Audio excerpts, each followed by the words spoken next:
Hi guys, तर आज आपल्याकडे होत आहेत खोबऱ्या.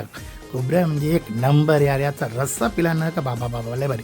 आता आपण साफ करून झाले आणि आता आपण टाकल्या टोपामध्ये तेल गरम होत. तेल जर गरम झाला आता त्याच्यात आपण टाकलं कांदा. कांदा आता त्याला लाल होत पर आपण टाकू. आता इथं आपण म्हणतो पेस्ट का कसं लसूण कांदा सगळ्यांची पेस्ट बनवत आहे. कोथिंबीर टाकून मस्तपैकी पेस्ट बनवत आहे. कांदा तोपर्यंत लाल होत आहे आणि आता आपण याच्यात टाकू खोबऱ्या. खोबऱ्या म्हणजे एक नंबर आहे यार. घेऊन तो सगळे खोबऱ्या. अच्छा, आता आपण जरा सगळा कांदा हलवूया जरा थोडासा लाल होतोपर्यंत. आणि आता थोड्या याच्यात आपण थोडं मीठ टाकूया चवीनुसार. आणि मीठ टाकल्यावर अजून थोडंसं अजून लाल झालेलं नाही कांदा पेस्ट. आणि याच्यात आपण बनवलेली पेस्ट टाकूया, आलू पेस्ट. आणि आता ही पेस्ट आता मस्त याचं आपण ढवळून घेऊया.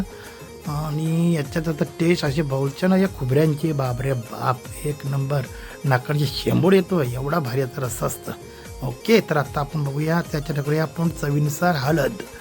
आणि हळदी आता टाकून घेऊया आपण चवीनुसार, आहे जास्ती नाही टाकायची. ओके, आता आपण टाकलेली हळद आणि याच्यात थोडं गरम मसाला टाकला तर थोडा चवीनुसार. आणि आता आपला आगरी मसाला म्हणजे एक नंबर असतो यार आपला आगरी मसाला. आता याला आपण थोडंसं ढवळून घेऊया. ढवळण झाला का एकदम मस्तपैकी आता टाकला ढवला कारण त्याचं पेस्ट सगळं मिश्रण झालं. आता याच्यावर खोबऱ्या टाकल्या का थोडंसं याला जरा थोडा ढवळूया. परत आपण ढवळून घेऊया. त्याला मिक्स झालं पाहिजे. त्या खोबऱ्यामध्ये सगळं गेलं पाहिजे. सगळं पेस्ट बनवली ती एकदम भारी.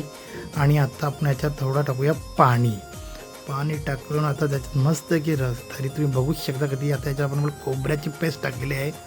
खोबरं टाकलं आहे चवीनुसार आपण खोबरं टाकलेलं आहे. आणि आता तुम्ही प्लीज बघताच यार तोंडाला पाणी सुटलेलं आहे एक नंबर यार.